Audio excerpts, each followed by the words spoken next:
Hello everyone, this video is part 2 of the AZ-204 study Cram, so if you missed the first video, make sure to watch it before continuing with this one. And with that being said, let's just get into it. So starting with Azure Cosmos DB and developing solutions on Azure Cosmos DB, let me explain what is Azure Cosmos DB. So Azure Cosmos DB is a general purpose NoSQL managed database that is globally distributed.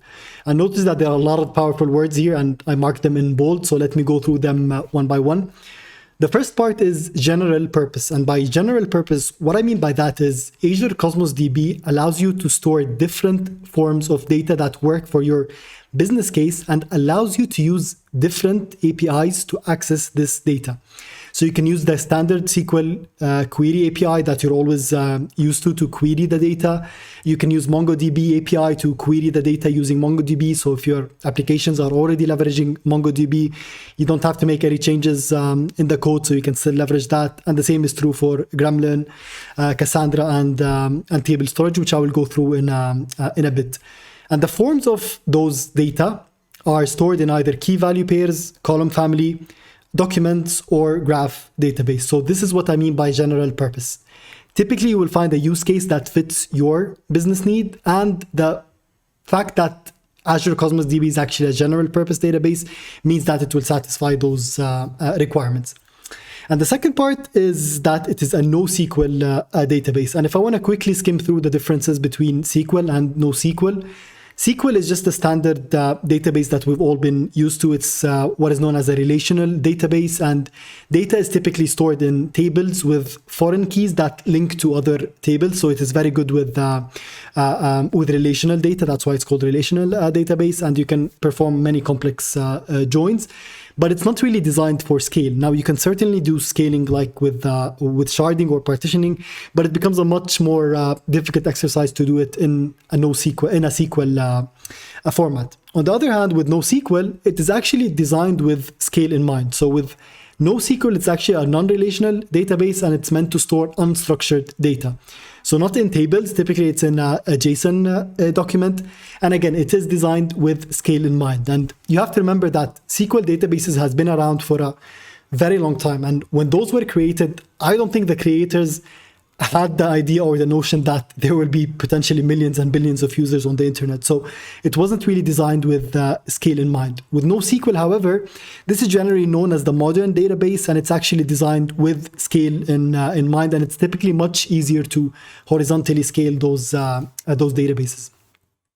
And lastly, the part that is very important is that it's globally distributed. So there's a very neat feature on Azure Cosmos DB that allows you to replicate the database globally, which is very useful if you have users across the globe where users are going to connect to the closest proximity.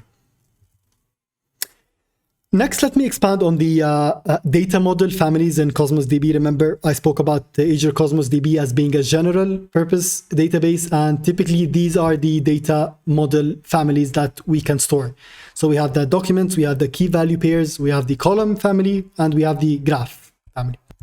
The first type is the documents database, and this is actually stored in what is known as BASIN format or binary JSON, which is essentially like JSON, but it gives it more data types. And it is JSON, but it is structured JSON. So it doesn't obviously give you the same experience as a SQL database with structured data with a full enforced schema, but it still gives you that structure nevertheless.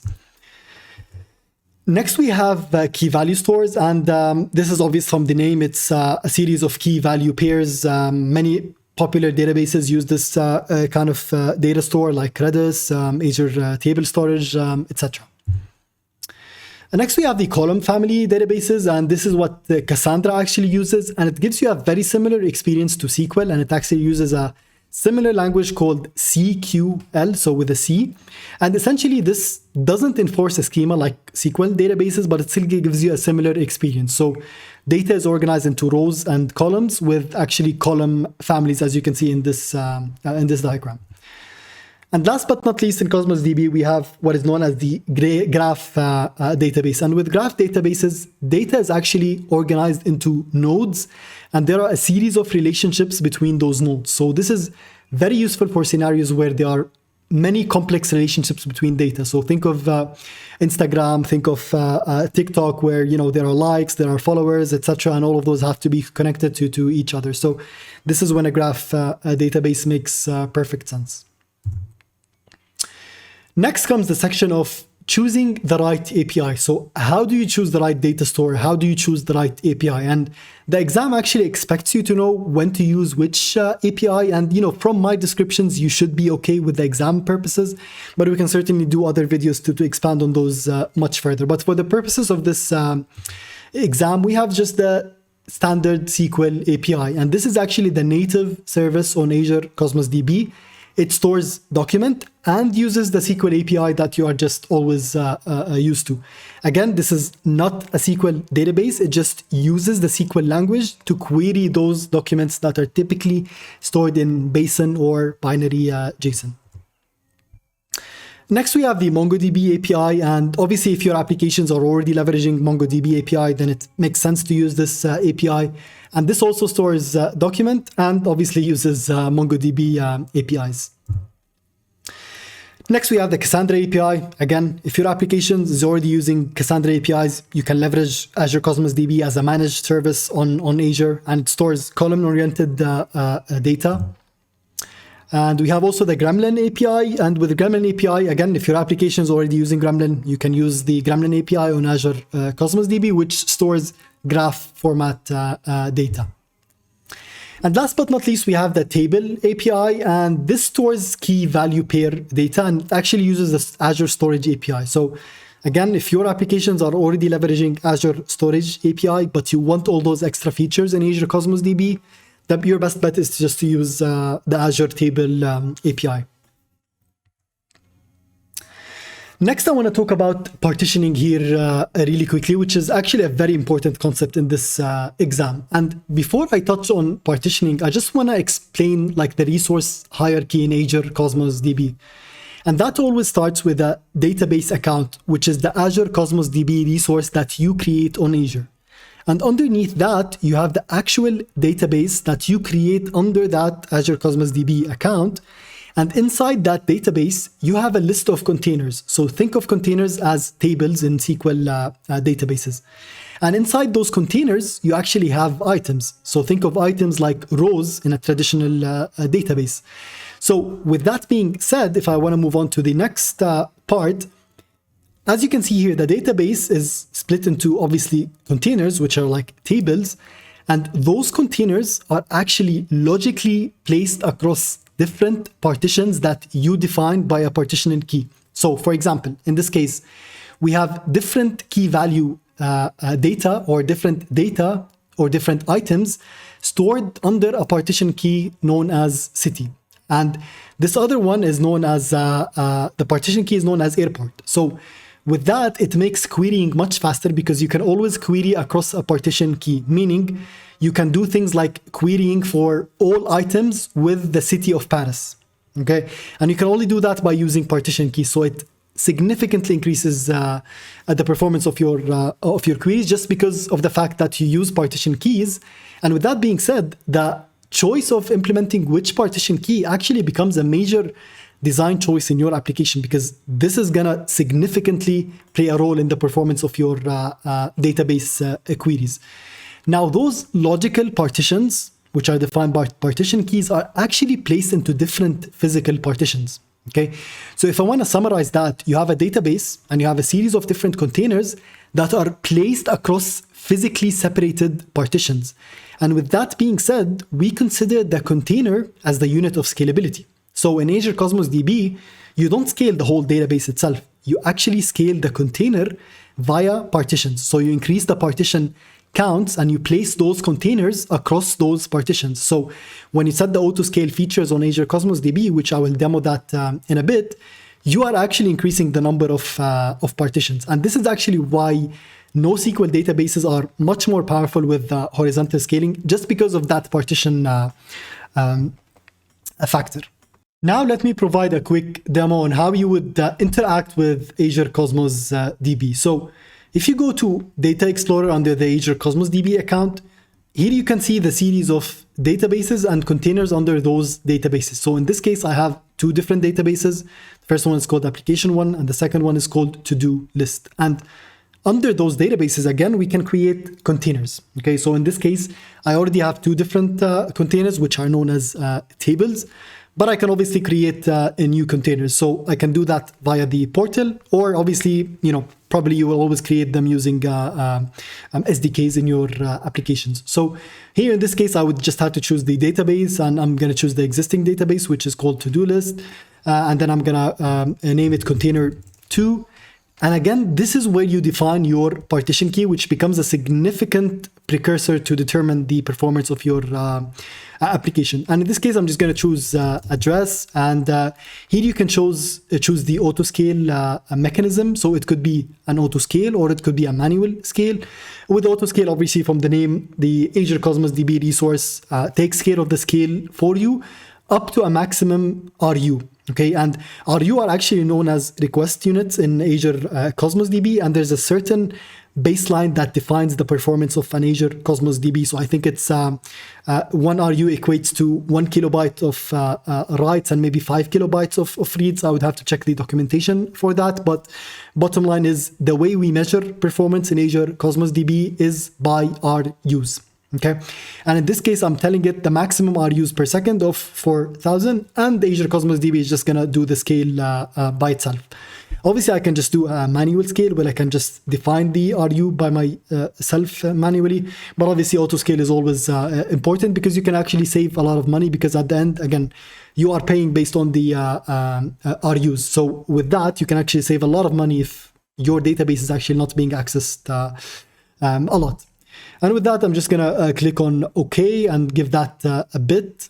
And my container is ready. I can see container 2 here being created. And I can obviously create new items here. So from the portal, again, typically you would create all of those using SDKs in your applications. But I just want to demonstrate how that looks in the portal. Next, let's talk about how do you interact with Azure Cosmos DB in your own applications, because in the real world, you will barely create those containers or items using the Azure portal. You will most definitely create them in your own applications.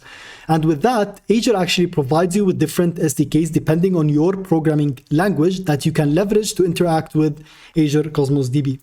In this case, I'm going to show how to interact with a .NET NuGet package. In this case, this is called Microsoft.azure.cosmos in .NET.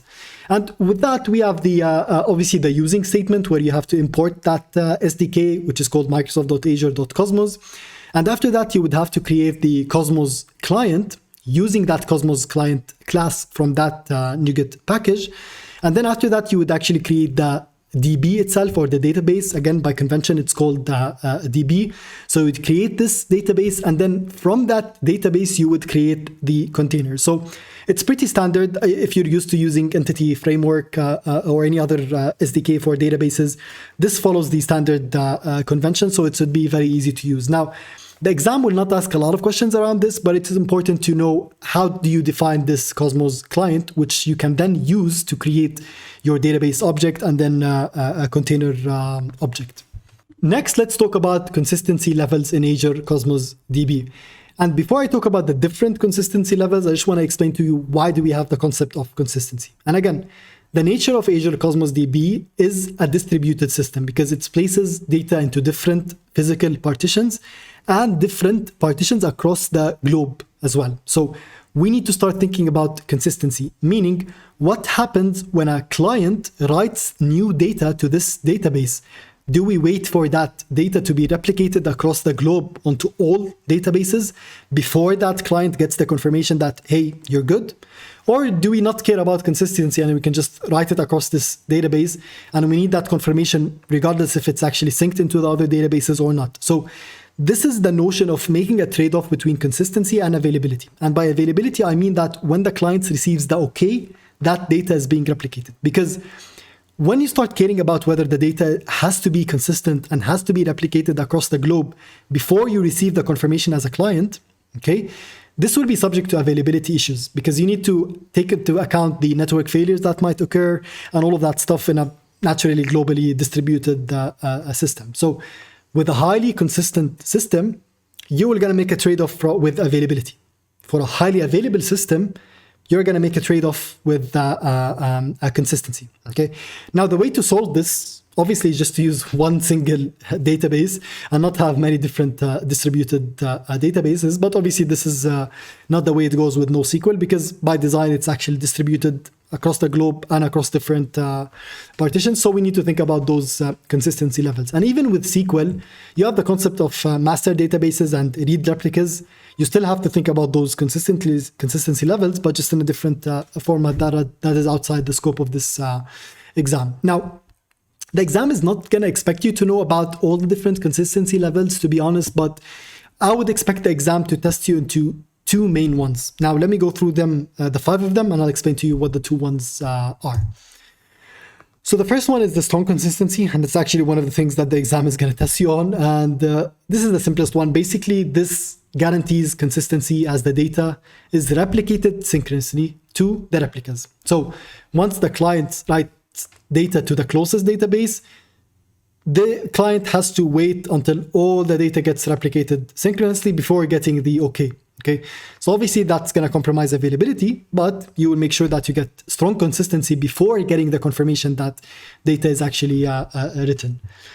Next, it's going to go into less consistency step by step, but we have the bounded staleness. And the easiest way I like to think about this is that the reads themselves might lag behind the write, and you define the lag itself. So this is what is known as bounded staleness. Next, let's talk about session consistency, which is actually the default one. And if you don't have a specific business case, your best bet is to use session consistency, which is by far the most popular one, because it makes a nice trade-off between those 2 factors. So in this case, the writer in a single session, okay, so the writer will always be in a session, and that session can be defined actually by a session token, meaning that different clients can actually be under different session tokens, but there's no need to get into that.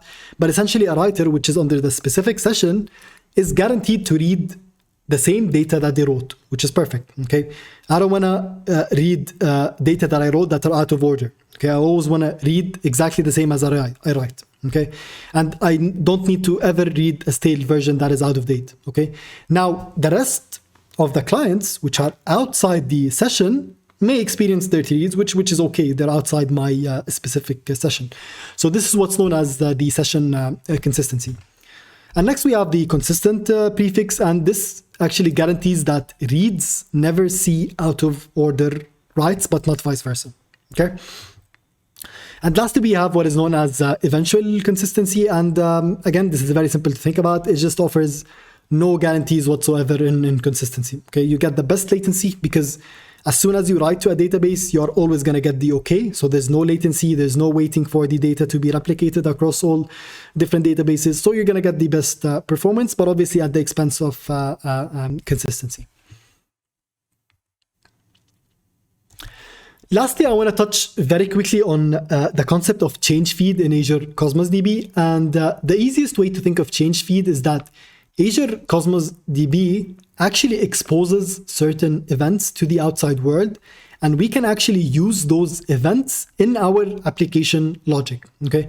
An example of those events can be deleting a container, creating a new item, and many other different types of events. And in your own application code, you can listen to those events, for example, whenever a container is deleted, and you can do something based on that logic. Okay, and of course, you can also use Azure Functions, which is actually natively built in, where you can also listen to events on Azure Cosmos DB and then do a specific things based on those events. So the simplest way to think about change feed is that it exposes events to the outside world that your applications can listen to.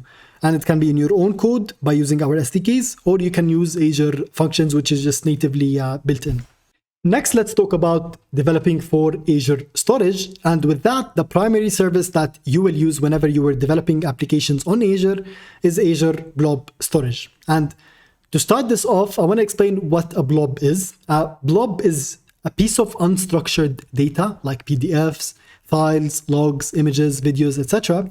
And you might counter me by saying, okay, we have Azure files that we can use to store files. So why do we have a blob, or when do we store files on blob versus Azure files? And the simplest answer to that is if you have legacy applications that are leveraging file system APIs, your best bet is to store those files on Azure Files because it just gives you this native file system APIs experience. Okay. Typically, blobs are actually cheaper than files. So whenever you can store your files in blobs, that's much better.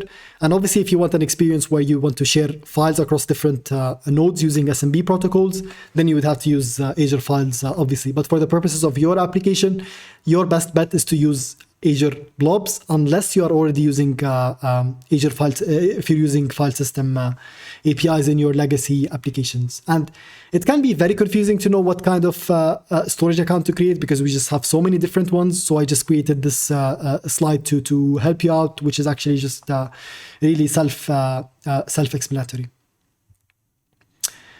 Next, I want to just talk about the resource hierarchy when it comes to Azure Blob storage. Okay, so you typically always start with a storage account, and under that storage account, you have a container, and under that container, you store a series of blobs. Okay, so again, this is very self-explanatory, but essentially you would have a container, and under that container, you would have a series of different blobs stored under that container. So those blobs can be just log files, they can be PDFs, images, etc. Next, let's talk about moving blobs around. Now, how do you move blobs from one container to another or from one storage account to a different storage account? And with that, Azure allows you to copy blobs to move them around. Now, on Azure, there is no mechanism that allows you to move a container, a blob from one container to another, or a blob from one storage account to another storage account. But what you can do is copy that blob, delete it, and then copy it to another container or another storage account. And there are three different mechanisms that you can follow to achieve that. The first one is just using Azure CLI, and this actually uses AZ Storage Blob Copy, and it's actually asynchronous, which means that you can track the progress, you can cancel the operation, and etc. And it's very easy to use. You just rely on the Azure CLI command. Now we have the AZ copy application, or the executable that you actually download on your local machines. And this actually provides more features than Azure CLI. So for example, restarts can be configured when there's a failure of copying that data or downloading that data. And the performance itself of downloading or uploading the data can be tuned to the local machine performance. So this is actually pretty neat. And lastly, there's also the .NET storage library. So this is a programmatic way to move blobs around. But again, this requires some code investments. Next, we have the concept of blob metadata. And every blob or every container on Azure can have metadata associated with it, which means that there can be some extra information that can be associated with that blob or container, for example, like location, last access times, etc. And you can then use that metadata in your own applications. Okay. The first example is system-defined metadata, and this is actually configured under the covers, and the examples are last modified time, public access level, etc., which you can always use as part of your logic in your applications and as part of the policies, which I'll explain further on. Next, we have just a user-defined, which are those that you explicitly define, and these are just a series of key value pairs set on a container or a blob. And here are two examples on how you would retrieve system-defined metadata and user-defined metadata. So in the case of system-defined, we are actually retrieving the container URI, the public access, and the last modified time. And in the case of user-defined, we are just retrieving all the metadata associated with this specific container. And again, obviously, we're accessing the key object and the value object, and we're just writing them down on the console. And if I want to quickly show you the experience in the portal, under the storage account, you can go to containers, and if you click on any container, for example, this one, you can actually define your user-defined metadata. In this example, is just key value pairs that you can define. So notice that you can define this on the actual blob itself, or you can define it also on the container level. So if I click on those three dots, I can edit the metadata, and I can give it extra metadata that I can then use as part of my application logic. Next, I want to just quickly touch on the Azure Storage SDK, and this is the SDK that you will use when you want to interact with Azure Storage in your own applications. And this is a slide that explains the different classes that you will leverage. The most important one is obviously the Blob container client, which actually allows you to manipulate the actual Azure storage containers and their blobs. And this is actually the class that allows you to create blobs or containers. Next, I want to touch on the blob lifecycle and policies that are used to manage those life cycles. And with that, I want to briefly touch on different blob access tiers. Now, the first blob access tier is known as the hot tier, where you pay more for storage but less for usage. And that's why it's called hot, because you're actually accessing it a lot. So you can pay a lot of money if you're using this data a lot. And this is actually the default one when you create a general purpose V2 storage account. This is actually placed into a hot access tier by default. And next we have the cold access tier, where you pay more for usage but less for storage. And lastly, we have the archive, and this is self-explanatory, where this is used for storing data that is rarely accessed. So again, you pay a lot of money for archived data, but the caveat is that there's big delay in retrieving that data if you end up consuming it. So again, this is used for archival reasons, where you don't access the data that often. And we manage the life cycle of these blobs from one tier to another. Okay, so we can have different lifecycle policies where we can essentially, under certain conditions, place blobs from the hot access tier to cold access tier. So for example, if the last modified time is greater than 2 days, you want to move it, for example, from the hot access tier to the cold access tier, where you are essentially paying less for storage but more for usage. But again, because the last modified time is actually large, you are actually not accessing this data. So you can always define those kinds of policies. Let me show you the experience of creating those lifecycle policies on the portal. And with that, under data management, you have to go to lifecycle management. And here I have a policy created called remove after 30 days. Now, this rule is actually just a JSON document, and essentially you can define specific actions for that specific policies. And what I'm saying here is, if the modified time of that blob is greater than 30 days, then just delete it. Okay, so the action is actually delete. Now, you can certainly create those rules using JSON, or you can create them using the UI. So this is a very simple experience. Essentially, this is a very quick example. You can just provide the values using the UI. And for example, if this is more than 3 days ago, then you can either delete the blob, move it to archive storage, or move it to cool storage, because again, by default, this is actually placed into hot storage. Now, your best experience is actually to create it using JSON files, because in the documentation, we have many different examples of different policies or lifecycle policies. For example, you have moving aging data to a cooler tier. You have moving data based on last access time, archiving data after ingesting, expiring data based on age. So you want to delete data that is under a certain age, and you can delete data with blob index tags, etc. So we have a lot of different JSON policies that you can just essentially copy and paste to the portal where you can create it using JSON.